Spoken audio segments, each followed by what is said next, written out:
이번 한 달 동안은 저희가 너희 자녀를 위해서 올라라는 제목으로 어떻게 보면 조금 무겁고 부담스러운 제목인데, 이때 우리에게 가장 필요한 것이 이것이 아닐까라는 마음으로 이 주제를 잡고 저희가 함께 여름에 뜨겁게 기도하는 그런 시간이 되기를 원합니다. 잠깐 기도하겠습니다. 하나님, 말씀 앞에 섭니다. 두려움과 떨림으로 말씀을 들고 또한 섭니다.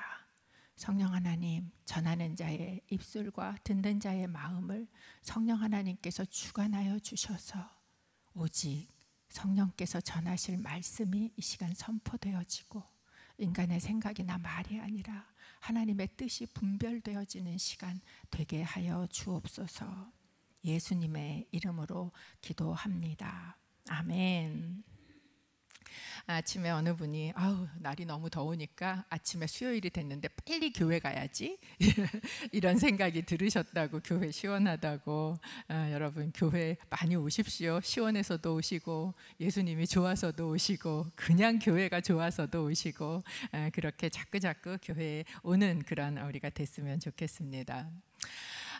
여러분은 눈물이 많은 편이세요? 어떠세요? 저는 어떤 것 같으세요? 네, 자타공인 아주 눈물이 엄청 많은 사람입니다. 누가 옆에서 울면요, 뭐 꼭 그러려고 그런 거 아닌데 그냥 같이 눈물이 나요. 제가 이번에 이제 휴가 동안에 누가 저한테 오늘 목사님 몇 분이나 추천을 해주신 드라마가 있었어요. 그게 뭐였냐면 이제 우리들의 블루스 라는 드라마를 목사님 몇 분이 추천을 해주시더라고요. 그거 꼭 보라고. 그래갖고 그럼 나 이제 휴가 때 좀 봐야지. 그리고 그거를 보기 시작을 했어요. 근데 이제 그거 우리 딸이네 집에 가서 있으면서 그걸 보는데 우리 딸이 막 신경질을 내는 거예요. 엄마는 자꾸 그러고 앉아서 옆에 와갖고 찔찔 운다고. 여러분은 왜 우세요? 무엇이 여러분으로 하여금 울게 만드십니까? 오늘 저희가 읽은 누가복음 본문에는 예수님께서 십자가를 지고 골고다 언덕을 올라가고 계시는 장면입니다. 제가 이스라엘 처음 갔을 때 잘 몰라서, 이스라엘을 어떻게 다녀야 되는지를 잘 몰라서 운동화가 아니라 이 쫄이라 그러죠. 더우니까 발가락 사이에 끼는 신발을 신고서는 이 골고다 길을 걸어서 올라가다가 발가락 사이가 찢어져서 피가 막 났어요. 그러니까 이제 그 길은 사실 굉장히 긴 이 가파른 그런 또 언덕길이기도 합니다. 그런데 그곳을 예수님께서는 밤새 불법 재판을 받으시고 한잠도 못 자고 끌려다니고, 그리고 또 그 채찍으로 매를 있는 대로 맞아서 온몸에 피투성이가, 우리가 패션 오브 크라이스트를 봤지만 그렇게 피투성이가 되셨고, 그리고 정말 너무나 무거운 그 십자가를 지고, 제가 그냥 걸어 올라가 가방 작은 거 하나 메고 올라가도 그 힘들고 헉헉거리던 길을 예수님은 그걸 십자가를 지고 올라가시다 보니까 너무 힘드셔서 또 쓰러지고, 쓰러지면 또 맞고, 또 맞으면 또 일어나서 또 지고 가다 또 몇 발짝 가다 또 넘어지고, 이거를 지금 반복을 하고 있다가 결국은 짊어지고 못 일어나시니까 이제 지나가던 구레네 시몬을 끌어다가 이 십자가를 매게 하고서는 그 옆에 예수님이 비척비척 쫓아 올라가고 있는 장면이 바로 요 전까지 나온 이야기였습니다. 그리고 그 예수님 옆에는 많은 사람들이 있었다라고 이야기합니다. 저희가 읽은 누가복음 23장 27절에 보면 많은 사람과 여자들이 큰 무리를 이루어서 예수님을 따라갔다. 그런데 많은 무리와 여자들을 분리를 하고 있어요. 왜냐하면 이 여자들은 예수에 대해서 슬퍼하며 통곡했다라고 오늘 누가는 기록을 하고 있습니다. 아마도 쫓아가던 큰 무리의 대중들은 예수님을 막 손가락질 했을지 모르겠어요. 십자가에 못 박으라 소리를 지르는 사람도 있었을 거고, 자기는 사람 다 고친다 그러고 죽은 자도 살렸대더니 지금 저러고 끌려가는 거야 라고 조롱하는 사람도 있었을 것입니다. 그런데 그 옆에는 이 여인들이요, 통곡하고 슬퍼하며 가는, 이 통곡하다라는 단어가 원어로 보면 그냥 운다라는 뜻이 아니고요, 가슴을 치다 아니면 가슴을 도려내다, 이런 굉장히 강한 뜻의 단어입니다. 그러니까 그 예수님께서 피투성이가 돼서 또 쓰러지고 또 맞고 또 쓰러지고 하는 것을 옆에서 저희가 이 영화로만 봐도 얼마나 울었습니까? 제가 패션 오브 크라이스트를 보면서 제가 울었던 걸 생각하면 그걸 실제로 보면 도대체 얼마나 울었겠는가라는 거가 이해가 갑니다. 그 중에는 어머니인 마리아도 있었고 이모인 마리아도 있었고 또 3년 동안을 예수님을 따라다니며 섬기며 그분을 통해서 정말 귀신이 떠나가고 그리고 그 은혜를 받았던 그 여인들이 다 그 안에 지금 있는 거잖아요. 그러니까 얼마나 마음이 아파서 거기서 울었겠어요.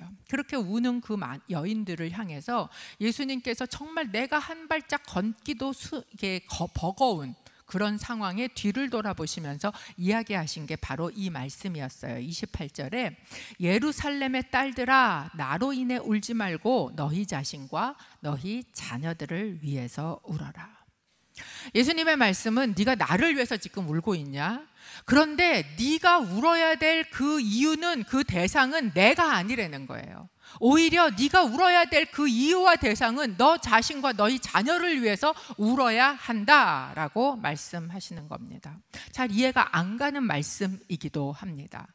왜 예수님께서 그 십자가에 올라가는 버거운 상황 속에 자기를 위해서 울고 있는, 저 같으면 심정적으로 고마웠을 것 같아요. 그런데 그들을 향해서 이렇게 어떻게 보면 너무 냉정한, 지금 나를 위해서 네가 울고 있냐, 이렇게 네가 뭘 위해서 울어야 되는지 잘못 알고 있구나라고 이야기하시는 것 같은 이 말씀을 왜 하셨는가? 그 뒤에 나오는 말씀을 보면 이것이 바로 때의 문제이기 때문에 그렇다라는 거예요. 23장 29절 말씀을 저희가 좀 같이 한번 읽어봤으면 좋겠어요. 함께 읽어봅니다. 시작.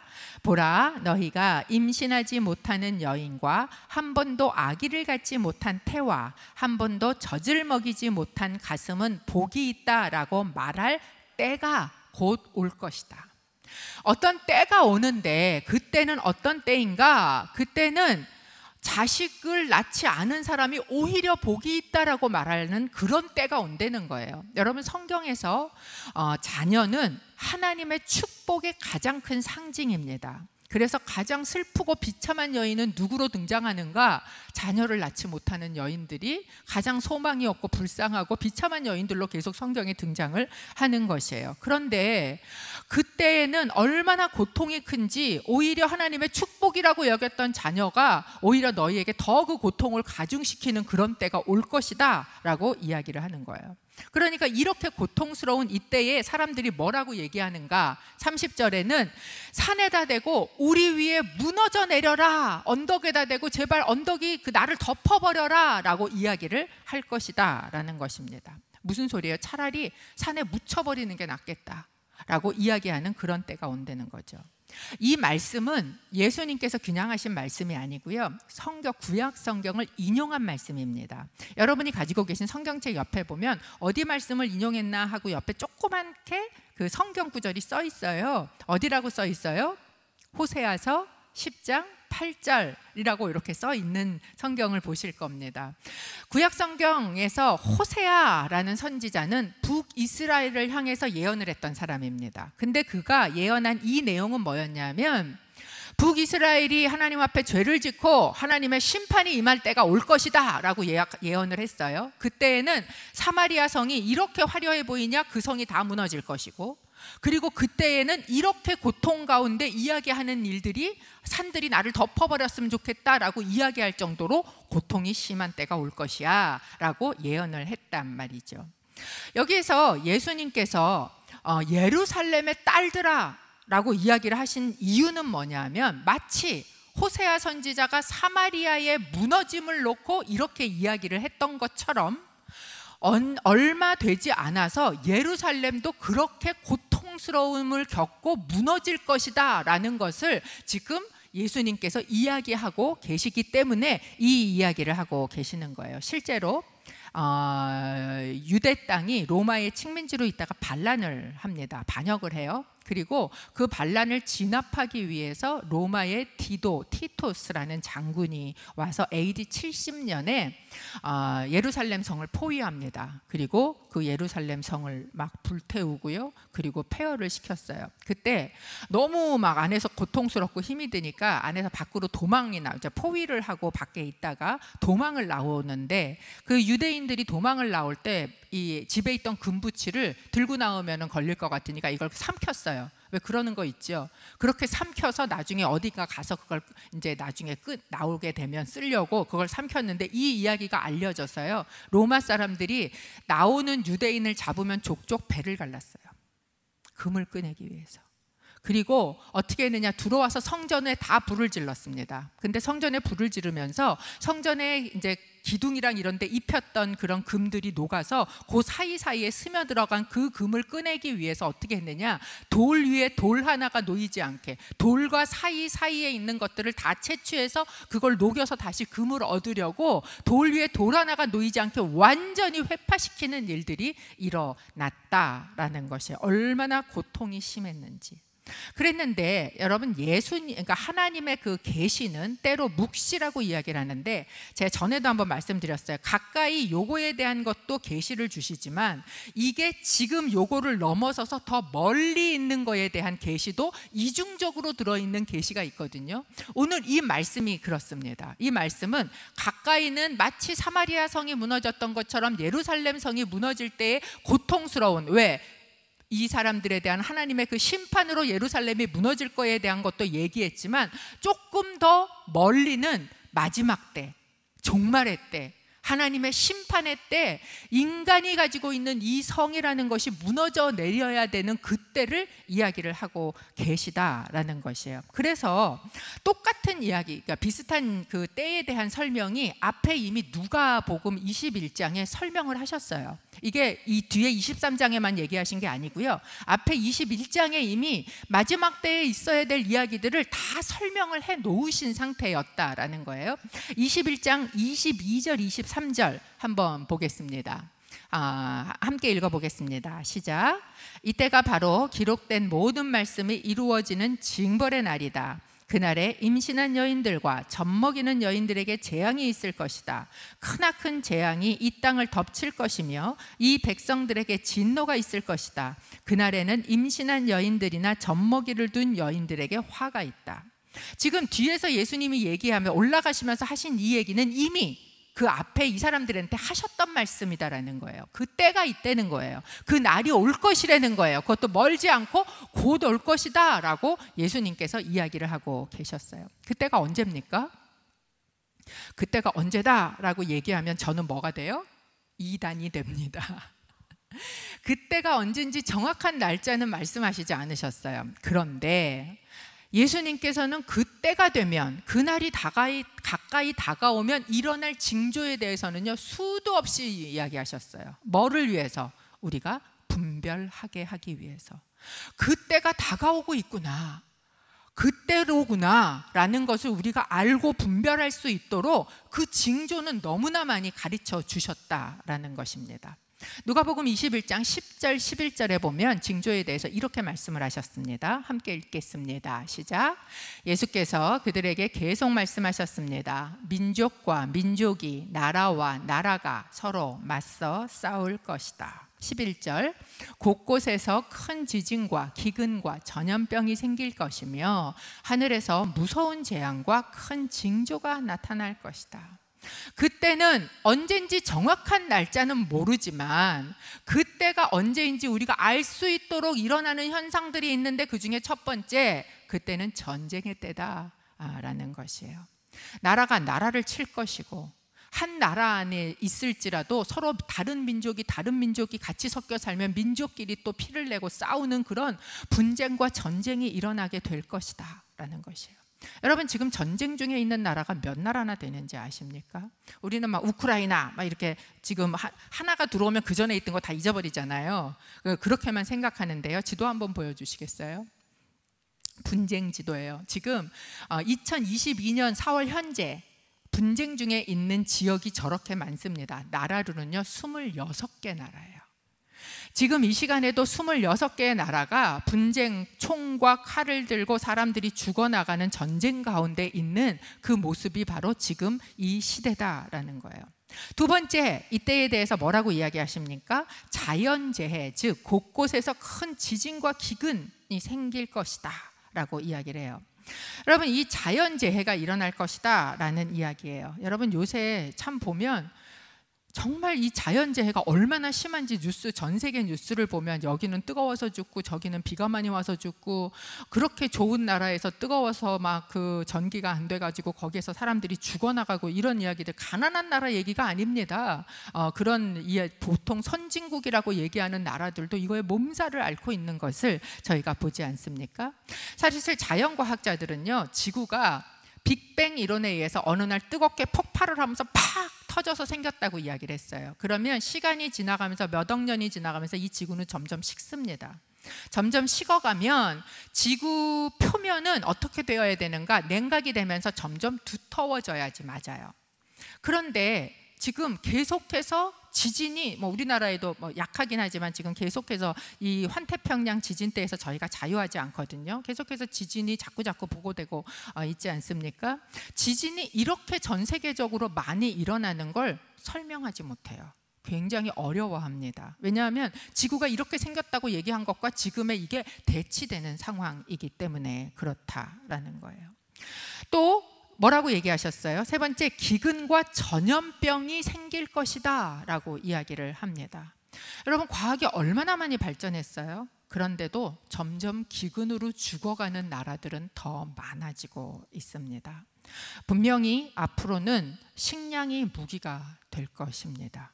그리고 그 식량을 무기 삼아서 쓰고 있는 나라와 그것을 하지 못하는 나라는 더 많이 죽는 일들이 생기게 될 것이다 라는 것이에요. 전염병, 우리는 이거에 대해서는 더 이상 설명을 하지 않아도 될 만큼, 진짜 이 무서운 전염병이 전 세계에 이렇게 빨리 우리 모두에게 다 영향을 미친다는 것을 피부로 느끼고 있지 않습니까? 코로나뿐만 아니라 또 원숭이 두창뿐만 아니라 이런 전염병이 자꾸 생기는데, 많은 사람들은 겉으로 막 말은 하지 않는다 할지라도 앞으로 이거보다 더 무서운 전염병이 생길 것이라는 데 이미 동의하고 있습니다. 계속적으로 변이가 일어날 것이고 더 무서운 전염병은 생길 것이다 라고 이야기를 하는 것이죠. 이런 자연재해들 뒤에는 뭐가 있냐면 하늘의 변화, 기후의 변화가 있습니다. 누가복음 21장 25절에는 그래서 이 마지막 때에 대한 설명을 쭉 하신 거예요. 이렇게 얘기를 합니다. 해와 달과 별들의 징조가 있을 것이다. 땅에서는 민족들이 바다와 파도의 성난 소리에 괴로워하며 혼란스러워 할 것이다. 하늘과 땅과 자연 가운데에 생각하지 않았던 문제들이, 이상한 것들이 계속 일어난다라는 거예요. 이상 기후가 생기는 것이죠. 해와 달과 별들의 변화는요, 지구상의 기후와 자연을 계속해서 뒤흔들게 될 것입니다. 이때까지 우리가 경험했던 이렇게 되면 당연히 이 정도지, 물이 여기까지 오면 끝나겠지라고 생각한 것을 넘어가게 된다라는 거예요. 여러분, 바닷물은 지금 계속해서 늘고 있습니다. 빙하가 녹고 있고 바닷물은 계속해서 늘고 있고, 몇십 년 후면 지금에 있었는데 없어질 땅들이 굉장히 많다라는 것이 여러분 그냥 찾아만 보시면 등장하고 있는 이야기들이에요. 여러분, 지금 누가복음 21장에 얘기했던 이 많은 사건들이요, 고스란히 어디에 등장하냐면 요한계시록 6장에 가면 등장을 합니다.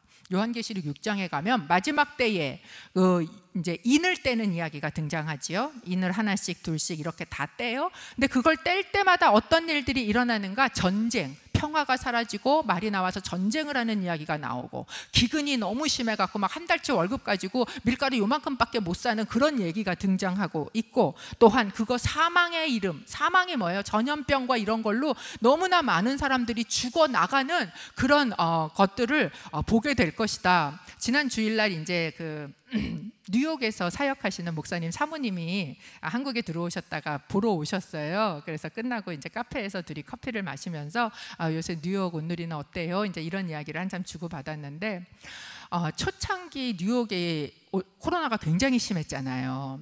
그러면서 이 성도님들도 꽤 많이 돌아가시고, 그리고 그러면서 교회가 또 문도 닫고 굉장히 어려운 2년 반을 보내서 이제서야 이제 장소를 다시 잡아서 교회 문을 이렇게 열기 시작을 한다고 그러시면서 이제 오셔서 막 이렇게 건물이 있다니요 막 굉장히 부러워하시면서 이제 한참 교회에 대한 이야기 나누고 또 기도하겠다고 하고 그러고 보내드렸는데, 여러분 이런 정말 이 좋고 이 선진국에서 사망들이 속수무책으로 죽어나가던, 뉴욕에서 사람들이 이렇게 죽어나가던 때의 영상들을 여러분 기억을 하십니까? 시체가 마구마구 계속 쌓여서 어떻게 할 수 없었던 그런 때에 요한계시록에 보면 사람들이 이렇게 외칠 거라고 이야기를 했어요. 요한계시록 6장 16절입니다. 함께 읽어볼까요? 시작.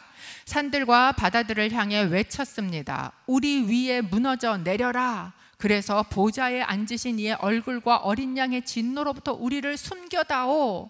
무슨 이야기예요? 지금 예수님이 얘기하시고 있는 곧 다가올 그때, 그날이 금방 오고 있다고 얘기하는 그때는 동일하게 조금 있으면 이미 지금 지나간 AD 70년의 이야기만이 아니고, 요한계시록에서 지금 이야기하고 있는 이 세상의 마지막 때 하나님의 진노와 심판이 임하는 정말 말세라고 얘기하는 그때의 이 사건들이 뭐 하고 있다는 걸 보여줘요?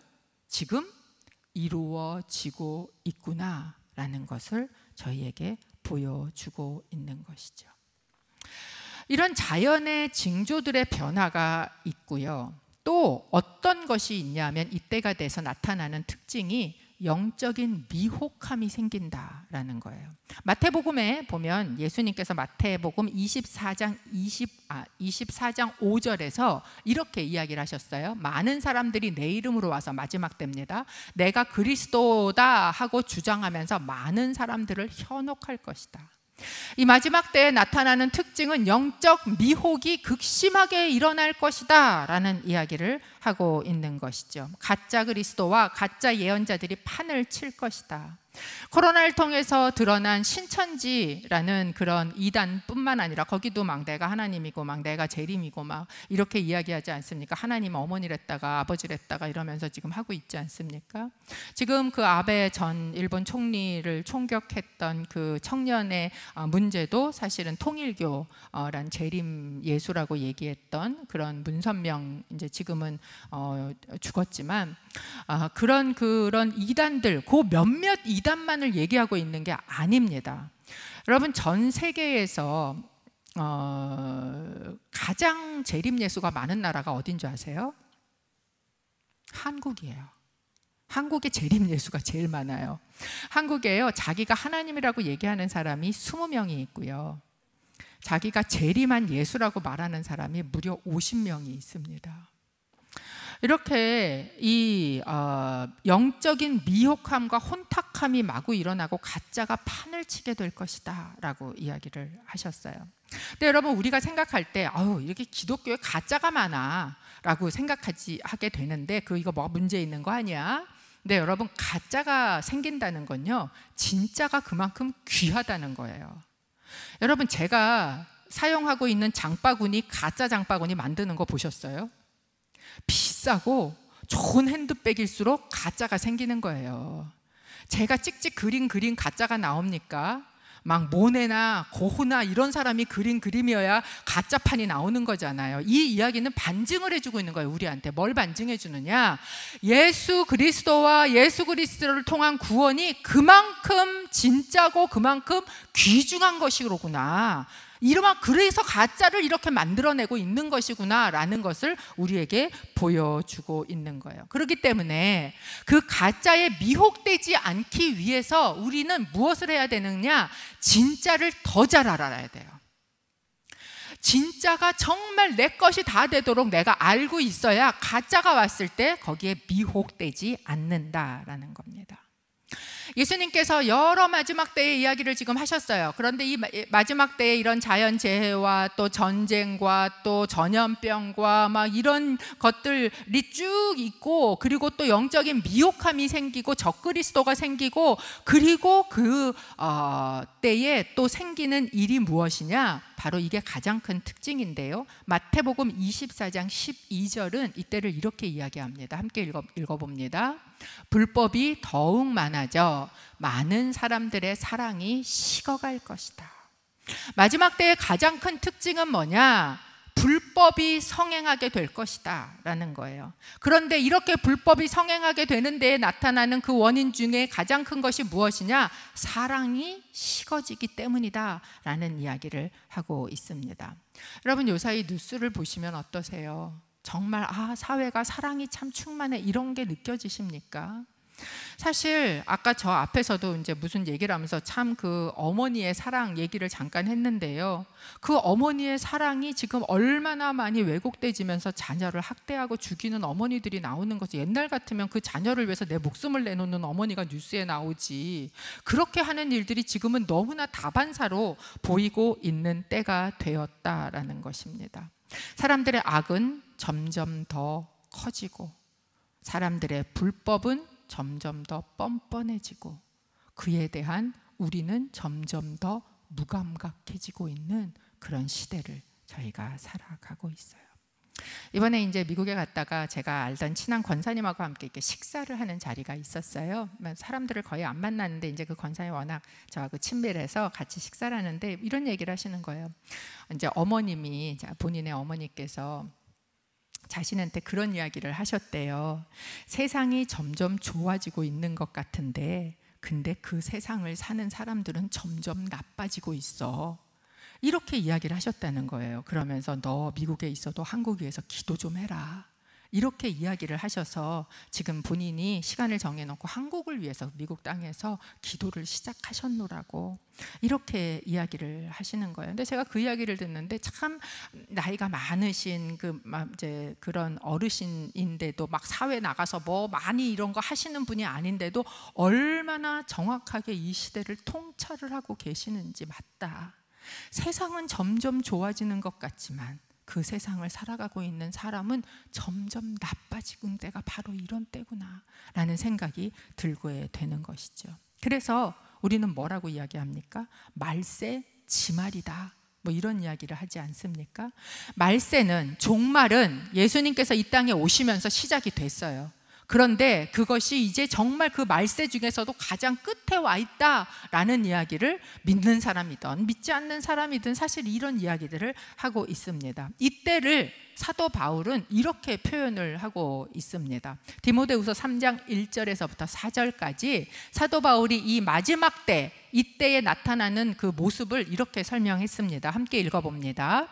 너는 이것을 알라. 말세에 고통하는 때가 이르러 사람들이 자기를 사랑하며 돈을 사랑하며 자랑하며 교만하며 비방하며 부모를 거역하며 감사하지 아니하며 거룩하지 아니하며 무정하며 원통함을 풀지 아니하며 모함하며 절제하지 못하며 싸나우며 선한 것을 좋아하지 아니하며 배신하며 조급하며 자만하며 쾌락을 사랑하기를 하나님 사랑하는 것보다 더하며. 마지막 때에 고통스러운 때가 이를 때인데 그때 나타나는 사람들의 특징은 이렇다는 거예요. 돈을 사랑하고 자기를 사랑하고 하나님은 사랑하지 아니하고 교만하고 거만하고 자랑하고 순종하지 않고 감사하지 않고 거룩하지 않고 선한 것은 싫어하고 난폭하고 절제하지 않고 조급하고 조금만 자기 마음에 안 들면 칼을 들이대고 조금만 수가 틀리면 갖다가 불을 질러버리고 아무 상관이 없어도 내가 화났다는 이유로 있는 사람들을 두드려 패는 그런 시대가 말세야 라고 이야기를 하시고 계시는 거죠. 여러분 어떠세요? 예수님께서 나를 위해서 울고 있냐? 지금 때는 나를 위해서 울 때가 아니다. 지금은 너희와 너희 자녀를 위해서 울 때야 라고 얘기한 그 때가 곧 다가와 라고 얘기한 그때가 아직 한참 남았습니까? 아니면 그때는 이미 와 있습니까? 지금 우리가 본 이 마지막 때의 이야기들, 우리는 그냥 말은 해요. 말은 아유 진짜 말세야. 근데 정말 그렇게 생각하세요? 정말 지금이 그런 때가 와버렸구나 라는 그런 생각이 여러분에게 드십니까? 그리고 지금이 바로 그때라면 내가 무엇을 해야 하는가 라는 생각이 여러분 가운데 드십니까? 이번에 이제 딸 있는 데를 제가 가서, 저희 딸이 산호세에 있는데 엄마한테 좋은 거 먹여준다고 그 좀 떨어진 샌프란시스코라는 도시에 식당을 이제 예약을 해놓고 거기를 같이 갔어요. 그래서 이제 가서 거기 이제 주차를 해야 되는데 그 앞이 뭐가 갑자기 공사를 하면서 차를 어떻게 할 수가 없어서 이제 차를 댄다고 거기를 해서 밖으로 삥 도는데 골목을 어디로 잘못 들어간 거예요. 굉장히 안 좋은 동네에 이렇게 골목에를 제가 들어간 거죠. 근데 그곳에는 노숙자들, 그리고 마약하는 사람들, 근데 이런 사람들이 거리에 완전히 즐비하게 이렇게 있어요. 근데 이제 그 사람들이 다 노숙자로 이렇게 그 길, 이렇게 빌딩들이 있고 그러면 그 길가에 다 벽에 기대서 서 있고요. 거기에서 조금 부유한 사람은 자가가 있으신 분들은 텐트, 이렇게 한쪽이 쭉 찢어진 이런 텐트 하나 깔아놓고 거기에 이제 있는 분들, 그런 분들도 있고 그러는데, 여러분 그 사람들이 이제 코로나가 지나면서 나라에서 돈을 막 푸른 거예요. 그러니까 그 사람들이 그 돈을 갖고 뭘 했느냐, 마약을 사서 하기 시작을 했어요. 이 샌프란시스코는 이 캘리포니아에서도 굉장히 리버럴한 진보적인 그런 걸 많이 받아들인 그런 도시이기도 합니다. 이제 돈을 그렇게 주니까 그걸로 그 마약, 대마초나 이런 건 지금 다 합법화됐거든요. 그러니까 그걸 다 사서 이제 이렇게 먹다가 돈이 점점 줄어드니까 점점 더 안 좋은 질이 나쁜 거 종류를 하고 뭐 이러다가 보니까 사람들이 이제 이렇게 제대로 있기가 힘든 그런 상황이 됐는지, 제가 차를 갖고 이렇게 갔는데 딱 들어갔는데 이미 그 길에 딱 들어갔는데 막 너무 느낌도 다르고 너무 무섭고 막 이런데 사람들이 그 길가에요 쫙 서 있어요. 쫙 서갖고 하고 있는데 그 눈을 이렇게 차가, 그것도 이제 그 아시안 여자 둘이 탄 차가 이러고 이제 가잖아요. 그러니까는 그 눈으로 차를 이러고 쳐다보고 있는데요. 꼭 뭐가 있냐면 좀비들 같아요. 제가 너무 놀래고 이게 막 너무 쭈삣하고 너무 싫어가지고 저희 딸한테 야 빨리 나가, 여기 이 길에서 빨리 나가 막 이런 거예요. 그래서 이제 차를 돌려가지고 다른 골목, 그 옆에 있는 골목으로 가서 잔신히 주차 자리를 하나 잡아서 거기다 차를 대는데 너무 불안한 거지. 왜냐하면 그 바로 옆이거든요. 그래서 야 여기다 차를 대도 되겠니? 근데 이제 우리 딸 한술 더 떠서 엄마 차에 아이패드나 컴퓨터 놓으면 안 돼. 이렇게 다 들고 다니면서 삐삐 소리 나면은 다 깨부시고 가져가. 그러니까 그런 거 없지? 얘가 이런 소리 하면서 거기다 차를 세우는 거예요. 그러고 나와서 그 식당에 가서 밥을 먹는데 밥이 코로 들어가는지 입으로 들어가는지, 막 차는 안전할지, 막 거기까지 왔다 갔다 하는 길은 괜찮을지 너무 마음이 불편하고 막 대충 먹고 야 가자. 그러고서는 이제 거기에서 나온 거죠. 거기서 나와서 다행히 차가 안 깨지고 있어서 그 차를 타고 저희 딸이 엄마 예쁜데 데리고 갈게 이러면서 또 거기 어디 무슨 파인 아트 뭐 뮤지엄인가 뭔가 하는 뭐 이런 막 이렇게 궁궐 같이 생긴 이런 나무도 있고 뭐 이런 데를 데리고 갔어요. 근데 이제 거기를 갔는데 거기가 이제 자리가 공원 같이 이렇게 있거든요. 청년의 사람들이 거기마다 앉아갖고 대마초를 피는데 이 대마초 냄새가 있어요. 그게 이제 미국에서는 지금 합법화가 돼서 너무 많이 피니까 알거든요. 예전에 저희 살던 그 옆에 집도 이렇게 대마초를 펴서 머리가 아파갖고 완전 여길 가도 대마초 냄새, 저길 가도 대마초 냄새. 건물만 이쁘면 뭐하니? 숨을 못 쉬겠다 얘. 그러면서 이제 나와가지고 그래갖고는 막 어딜 가도 거기가 편하지 않은 거예요. 집에 가자. 제가 이제 막 그랬더니 저희 딸은 또 간만에 거기까지 데리고 올라가서 뭔가를 시켜주겠다는데 엄마가 안 도와주는 거지. 이제 속이 상한 거예요. 좋은 카페를 갈까 뭐 어디를 갈까 얘는 막 이러고 있는데, 그 샌프란시스코의 길을 지나가면요 그 건물마다 다 그 레인보우 무지개 깃발 쫙 걸려 있고요. 어디 상점이나 어디만 들어가도요 다 막 그 남자인데 완전 나 동성애자야 이거 광고하듯이 있는 대로 막 화장을 하고서는 여자 흉내를 내는 사람들이 길거리에 너무너무 많이 있고, 정말 잠시도 거기에 있고 싶지가 하나도 좋게 느껴져야 거기를 있지. 그래서 야, 난 여기가 너무 싫다. 너무 기도 막히고 내가 머리도 아프고 너무 힘들다. 그러면서 제가 너무 기가 막힌 게, 여러분, 미국이라는 나라가 어떤 나라예요? 전 세계에서 가장 잘 살고 가장 강하고 부강한 나라 아닙니까?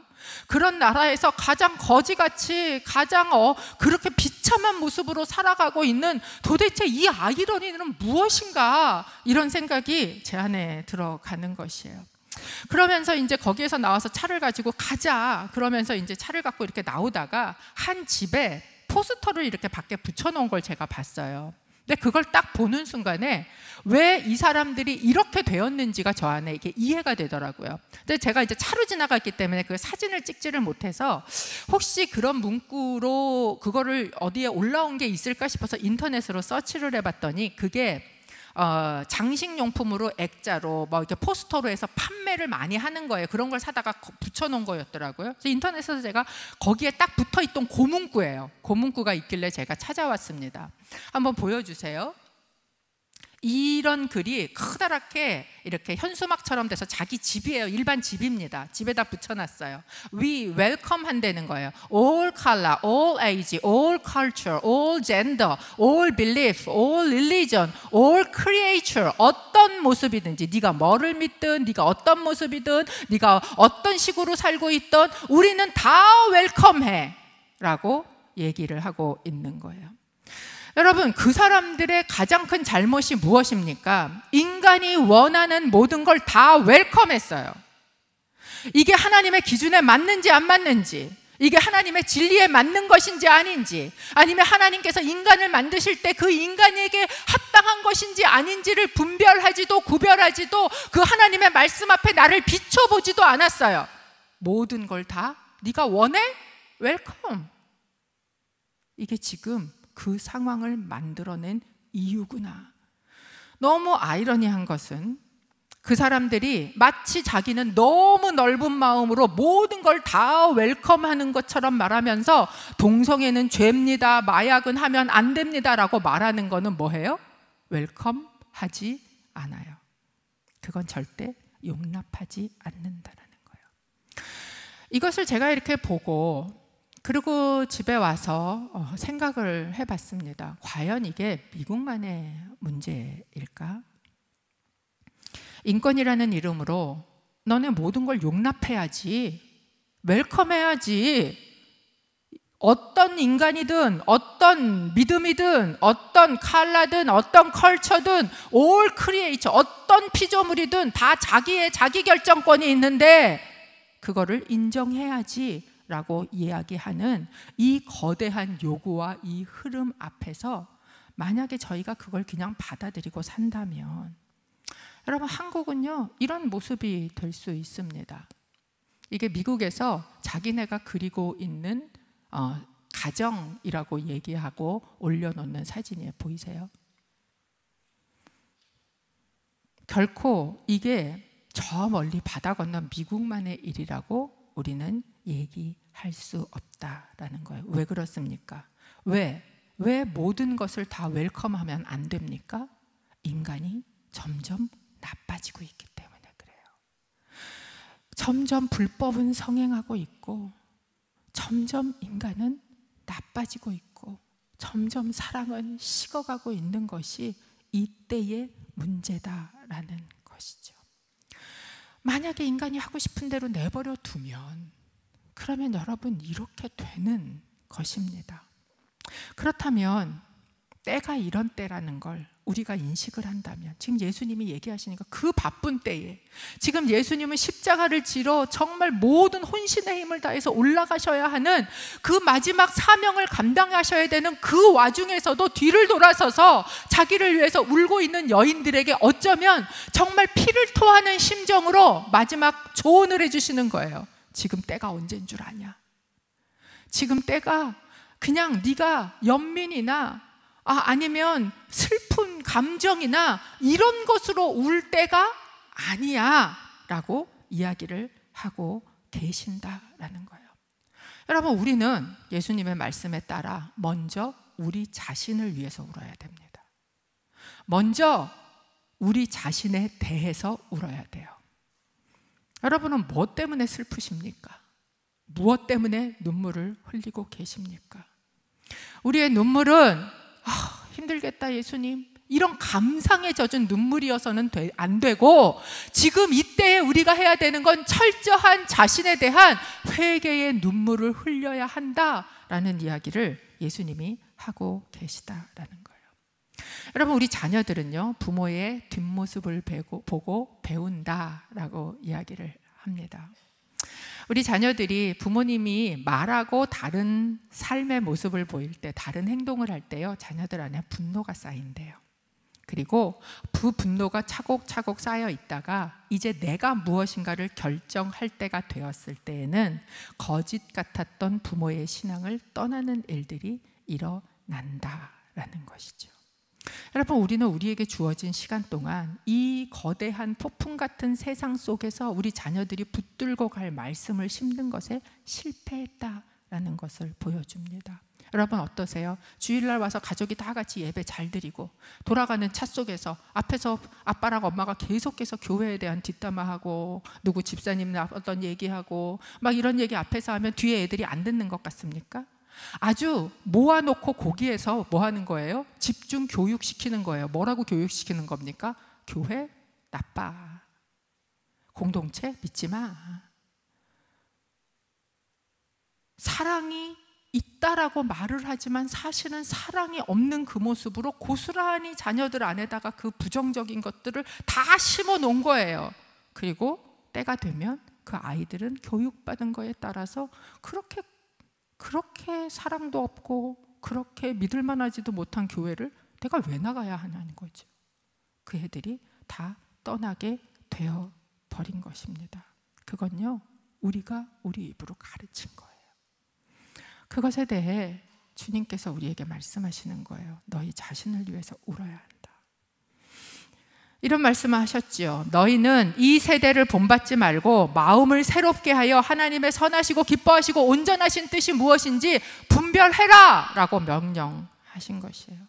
그렇다면 우리는 뭐 때문에 울어야 합니까? 나는 이게 없어, 나는 여기가 아파, 나는 이것 때문에 속상해, 내 남편 때문에, 내 자식 때문에, 시어머니 때문에, 이렇게 해서 우는 게 아니라 내가 진짜 울어야 되는 건 무엇 때문에 울어야 되는가? 내가 변하지 않는 것 때문에 울어야 돼요. 내 마음이 변화를 받아.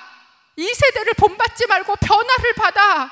근데 맨날 이 세대를 본받고 내가 변하지 않는 것 때문에 우리는 울어야 한다라는 것이죠. 여러분, 정말 변하지 않는 자신을 붙들고 우십니까? 여러분의 눈물은 아직도 그렇습니까? 제가 오늘 새벽에 하영조 목사님 아주 예전 초창기 교회 왔을 때 사도행전 강의하실 때 모습을 요새 뵙고 있는데요, 그걸 보다가 한 그 목사님의 말에 제 속에서부터 이렇게 울음이 확 터지는 거예요. 그게 뭐였냐면 이렇게 얘기를 오늘 새벽에 하셨어요.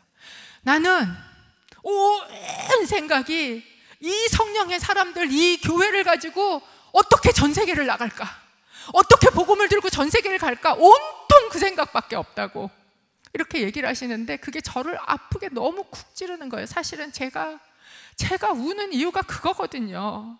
제가 우는 이유가, 제 눈물은 뭐냐면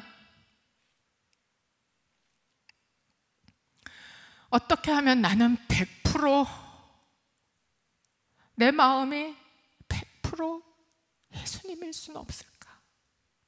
제가 사랑 안 하는 거 아니거든요. 예수님, 주님을 안 하는 것도 아니거든요. 어떻게 하면 나의 모든 생각과 나의 모든 전 존재가 100% 예수 그리스도일 수는 없을까? 그렇지 못한 거가 너무나 속이 상해서 하나님, 나 좀 바꿔주세요. 나 좀 새롭게 해주세요. 성령 하나님, 내 속에 모든 곳곳 한 틈도 빈틈이 없이 성령님으로 가득 차게 해주세요. 여러분, 우리 안에 이 눈물이 필요하지 않습니까?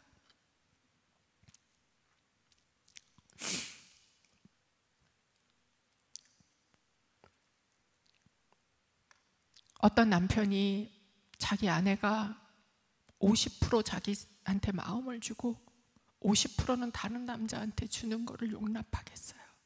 여러분 같으면 여러분 남편이 그러는 걸 용납하겠습니까? 여러분, 예수님이 십자가를 지고 골고다를 올라가시는 그때 예수님은요 100%를 주고 계시는 거예요. 아니 100% 이상을 우리에게 주고 계시는 거예요. 그런데 우리는 그렇게 못 드리잖아요. 100%가 안 돼. 100%가 온 마음이 안 돼. 자꾸 다른 게 들어와. 우리는 변하지 않는 자신을 하나님 앞에 놓고 울어야 합니다. 두 번째, 우리는 우리 자녀를 위해서 울어야 합니다. 예수님의 명령이에요. 왜냐하면 여러분, 우리의 자녀들은요 우리 때보다 훨씬 힘든 때를 살아갈 것입니다. 마지막 때의 가장 큰 특징이 뭔지 아십니까? 박해가 있다는 거예요. 신앙에 대한 박해. 누가복음 21장 17절 이렇게 말씀하셨습니다. 함께 읽어보겠습니다. 내 이름 때문에 너희는 모든 사람에게 미움을 받을 것이다. 예수님의 이름 때문에 사람들에게 미움을 받는 시대가 점점 되어가고 있는 거예요. 솔직히 저희가 어려서 신앙생활 할 때는요 교회가 부흥하던 시절이었어요. 그때는 교회에 대해서 호의적인 그런 시절이었어요. 그랬는데 지금은 아니에요. 이미 꺾였고 판도는 바뀌었어요. 교회는 조롱이고 모욕의 대상입니다. 여러분, 우리 자녀들이 나가서 살아가야 되는 시대는 이제 점점 그런 시대가 되어갈 것이고, 거기에서 나는 예수 믿는 사람이라고 밝히 드러내 자기 정체성을 드러내기가 어렵고 힘든 시대 가운데 우리 자녀들은 살아가게 될 것이라는 거예요. 그렇기 때문에 우리는 무엇을 해야 합니까? 우리의 자녀들을 위해서 울며 기도해야 합니다. 자녀들의 건강도 자녀들의 성적도 중요하지만, 그러나 정말 우리가 위해서 기도해야 하는 것들은 우리의 자녀들이 살아내야 되는 이 마지막 때, 이 때를 위해서 우리는 기도해야 한다라는 것이죠. 이게 제가 이번 한 달 동안 우리 자녀들을 위해서 좀 울어야 되겠다. 이 한 달 동안 우리 자녀들 방학 동안 잘 먹이고, 그동안 공부 못한 거 과외 뺑뺑이 돌리고 학원 돌리고 뭐 가르치고, 이것보다 정말 우리가 우리의 눈물을 먹여야 되겠다. 우리가 울어서 울음의 기도를 우리 자녀들에게 먹이는 일이 이 방학 중에는 무엇보다도 필요하다라는 마음이 제 속에 있어서, 그래서 이 한 달 동안 저희는 우리 자녀들을 놓고 기도하고, 그리고 또 이 자녀들을 정말 하나님 앞에 올려드리며 또 배워야 돼요. 다음 주에 그래서 저희가 모시는 그 청년연합 바로 서다 대표, 그 김정희 대표께서 오시면, 물론 청년들하고 지금 그 사역들을 하고 계시기도 하지만, 그렇지만 지금 이 현상에 대해서 이야기를 해 주실 것입니다. 저는 아주 이렇게 그냥 전문가가 아닌 사람이 밖에서 보면서 이렇게 영적인 판도가 이렇구나 이런 걸 느낀 거라면, 이분은 좀 더 지금 구체적으로 지금 사회 안에, 교육 안에 어떻게 들어와 있는지를 우리에게 이야기를 할 거예요. 때를 분별해야 합니다. 이것을 분별하고 우리는 기도해야 할 때라는 것이죠. 저희가 함께 기도하기를 원합니다. 함께 찬양 한 곡 같이 하고 기도할 때 우리 함께 기도해 함께 찬양하겠습니다.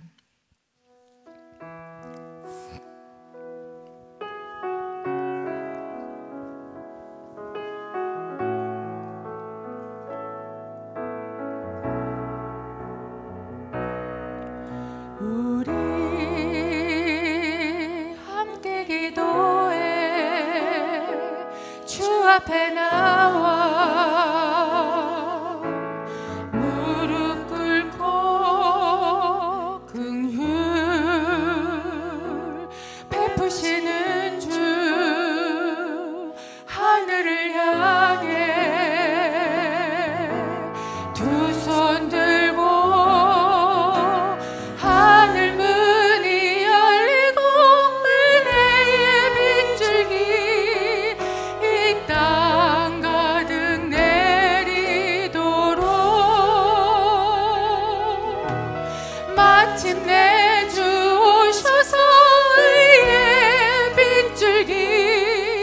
우리 위에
시간에 먼저 우리 자신을 위해서 좀 기도합시다. 하나님, 성령 하나님을 구합니다. 성령의 사람 되기를 원합니다. 50%, 60%, 70% 말고 100% 주님 앞에 드리고 주님을 사랑하는 주님 그런 사람이 되기를 소원합니다. 내 마음을 바꾸어 주옵소서. 내 마음을 변화시켜 주옵소서. 다스려 주시옵소서. 주님, 우리 가운데 임재하사 내 생각으로 내가 아니라 정말 성령에게 붙들린 사람이 되어지게 하여 주시옵소서. 내 힘으로 자녀를 어떻게 하는 게 아니라 하나님 성령님께서 우리를 통하여 우리 자녀를 키우게 하는 아버지 하나님, 그래서 우리의 자녀가 볼 때 진짜 우리 엄마가 성령의 사람이구나, 아버지, 이 고백이 나올 수 있는 그런 자가 되기를 소원합니다. 우리를 다스려 주옵소서. 성령의 임재를 구하며 이 시간 주여 외치고 기도하기를 원합니다. 주여. 아버지 하나님, 이 자리에 저희가 모여 함께 두 손을 들고 기도합니다. 주님 앞에 두 손 들고 기도합니다. 아버지 하나님, 말라 비틀어진 나무와 같은 우리를 구합니다. 아버지 하나님, 나무가 젖은 푸른 나무여도 그럴진데 하물며 마른 나무는 어떻겠느냐 하셨습니다. 아버지 하나님, 우리가 시냇가에 심기운 푸른 나무처럼 성령으로 충만한 자 되게 하여 주옵소서. 아버지, 아무리 하늘에서 불이 떨어져도 아버지 그 불이 붙지 않는 아버지 하나님 생명나무 되게 하여 주시옵소서. 아버지 하나님, 우리 자신이 말라 비틀어져 아버지 하나님의 진노의 불길이 붙는 그런 나무가 마른 나무까지가 되지 않기를 간절히 기도합니다. 하나님, 성령 하나님께 우리 자신을 드리며 기도합니다. 아버지 하나님, 정말 우리의 자녀가 문제가 아닙니다. 아버지 하나님, 이 시대가 문제가 아닙니다. 주님, 내가 문제입니다. 아버지 하나님, 그렇게 주님 앞에 기도하며 하나님, 나를 좀 바꾸어 주시도록, 아버지 하나님, 나를 좀 혀룩하게 하시도록, 아버지 하나님, 내가 이 세대를 복받지 아니하고 아버지 하나님, 정말 마음을 새롭게 될 수 있도록 주님, 나를 바꾸어 주시고 나를 새롭게 하여 주시옵소서. 아버지 하나님, 성령님, 나를 바꾸어 주옵소서. 아버지 하나님, 내 눈에 눈물이 있게 하여 주옵소서. 아버지, 우리의 말라버린 눈물을 주여 아버지 하나님, 다시 예수 그리스도 안에 회복되어지게, 성령의 사람으로 회복되어지게 하여 주시옵소서. 아버지 하나님, 어떻게 아버지 하나님, 이 눈물이 아버지 하나님, 어떻게 주여 아버지 하나님, 정말 감정과 연민이 아니라 우리가 누구를 불쌍히 여기며 기도하겠습니까? 울겠습니까? 아버지 하나님, 내가 아버지 하나님, 정말 이 문제의 근원입니다. 주님, 나를 바꾸어 주옵소서. 내가 바뀌어야 합니다. 주님, 내가 바뀌어야 합니다. 나를 새롭게 하여 주옵소서. 주님 앞에 아버지 눈물로 기도하는 자들에게 성령 하나님 임재하여 주시고 아버지 하나님 다스려 주시고 아버지 하나님, 우리 안에 오직 성령으로 인하여 정말로 애통하며 통곡하는 일들이 우리 가운데 일어나게 하여 주옵소서. 나 때문에 아버지 하나님 우는 일이 있게 하여 주옵소서. 아버지 하나님, 변하지 않는 나 자신을 붙들고 우는 우리가 되어지게 하여 주시옵소서. 하나님, 성령님을 의뢰합니다. 두 손을 들고 기도할 때 하늘의 의를 우리에게 부어 주시옵소서. 아버지 하나님, 우리의 마음밭이 바뀌게 하여 주시옵소서. 하나님, 오직 성령의 능력만이 아버지 하나님 우리를 변화시킬 수 있습니다. 아버지, 내가 나를 바꿀 수 없습니다. 성령 하나님 오셔서 나의 말을 바꾸시고 나의 생각을 바꾸시고 나의 습관을 바꾸시고 아버지 거짓이 떠나가게 하시고 아버지 하나님 악독이 떠나가게 하시고 교만이 아버지 하나님 물러나게 하셔서 주여 이 마지막 때를 분별하며 아버지 하나님 정말 눈물로 주님 앞에 울며 기도하는 자가 되어지게 하여 주시옵소서. 하나님, 우리를 그렇게 부르셨는 줄로 믿습니다. 두 번째, 너희 자녀를 위해 울라고 주님 명령하셨습니다. 우리는 이 때를 분별해야 됩니다. 주님, 지금이 무슨 때입니까?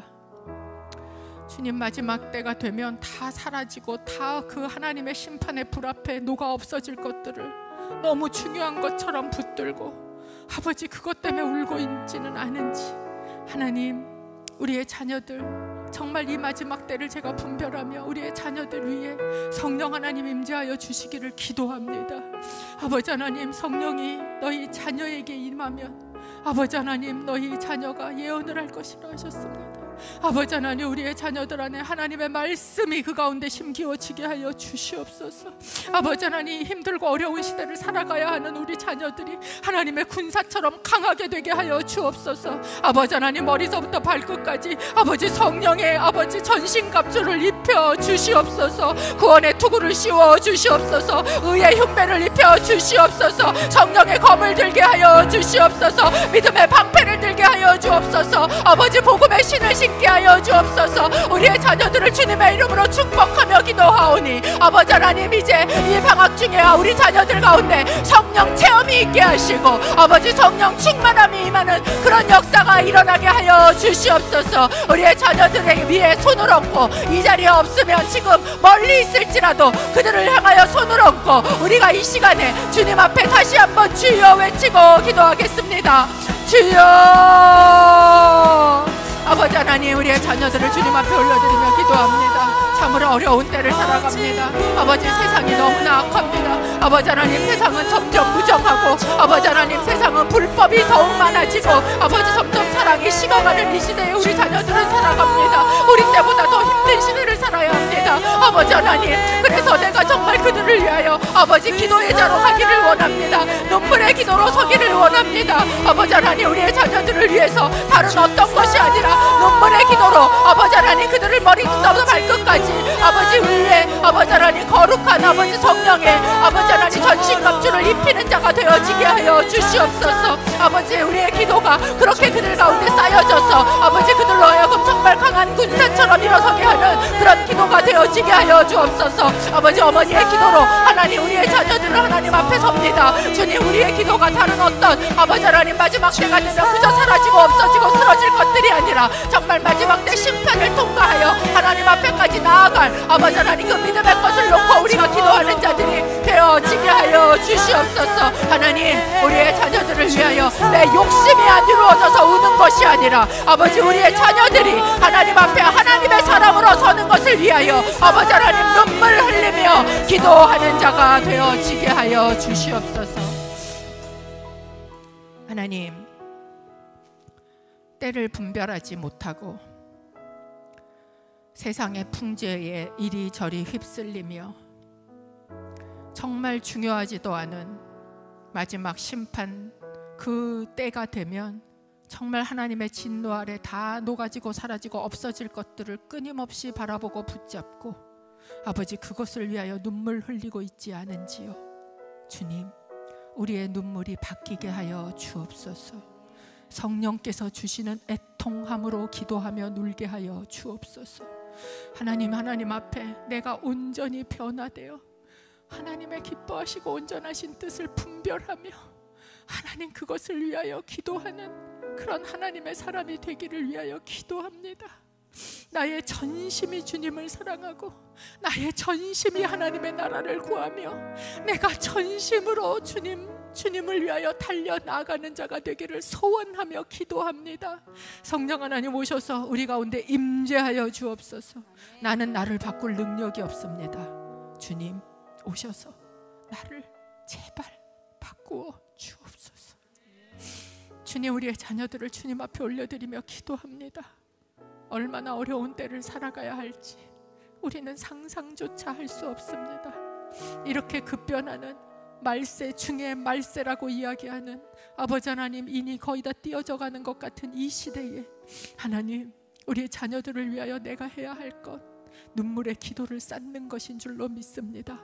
하나님, 신세 한탄하는 눈물 말고 아버지 하나님, 뭔가 내 욕심이 이루어지지 않아서 우는 눈물 말고 우리의 자녀들이 정말 하나님 앞에 믿음의 사람으로 서야 하는 그 나라를 구하며 우리의 자녀들을 주님 앞으로 파송에 올려드리는 그 눈물의 기도가 우리의 것이 되게 하여 주시옵소서. 아버지, 한 달 동안 저희가 주시는 말씀 붙들고 눈물로 기도하기를 원합니다. 아버지, 이 자리에 온 자들 중에 눈물이 말라버린 자들 있습니까? 성령 하나님, 눈물을 터뜨려 주옵소서. 주님 앞에 울며 기도하며 애통하는, 그래서 정말 우리의 눈물이 주님 당신의 그 향로에 담겨 주님 앞으로 올려드려지는 그런 정말 성도의 눈물의 기도가 되어지게 하여 주옵소서. 이제는 우리의 구세주가 되신 예수 그리스도의 은혜와 하나님 아버지의 사랑과 성령 하나님의 교제 교통하심이 주님의 마지막 여인들을 향하여 주신 말씀, 너를 위해 울어, 네 자녀를 위해 울어야 한다. 이 주님의 부탁을 붙들고 눈물로 기도하는 어미로 서기를, 기도하는 아버지로 서기를 간절히 소원하며 주님 앞에 기도의 자리에 나가는 귀한 하나님의 자녀들 머리 위에 이들의 자녀들과 정말 이 혼탁해가는 미혹해지는 이 세대를 살아가야 하는 우리 자녀들 위에 이제로부터 영원토록 함께 하시기를 간절히 축원하옵나이다. 아멘.